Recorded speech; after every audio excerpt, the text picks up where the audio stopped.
بدترین حالات اس قوم کے ہیں جو اپنے امام سے بچھڑی ہوئی ہوں. لہٰذا اہم ترین دعا ہماری ہے تاجیل ظہور امام زمان کی.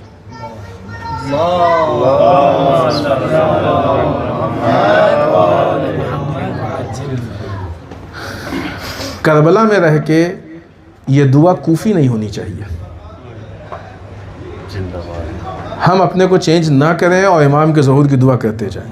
کوفے والوں کی غلطی یہ تو تھی نا, انہوں نے خود کو نہیں چینج کیا. وہ اس امید میں تھے کہ امام آئیں گے سب کچھ کر دیں گے.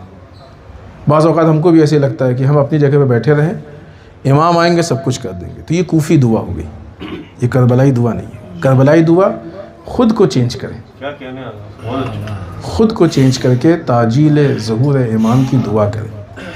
یہ سب سے اہم دعا ہے. اس کے بعد کچھ خاص دعائیں ہیں کہ جو آج کے زمانے کے حساب سے مراجع بالخصوص رہبر معظم کے سلامتی اور طول عمر کی دعا کریں. خاص دعاؤں میں سے اگر امام کے ظہور کی تاجیل کے بعد اہم ترین دعا اگر کوئی ہے تو رہبر معظم کے سلامتی اور طول عمر کی دعا ہے. پھر اس کے بعد دشمنوں کی نابودی کی دعا کریں, اسرائیل کے نابودی کی دعا کریں, فلسطین کے کامیابی کی دعا کریں, ظالمین کے ختم اور تمام ہو جانے کی دعا کریں, اپنے اندر الہی توفیقات کے پیدا ہونے کی دعا کریں.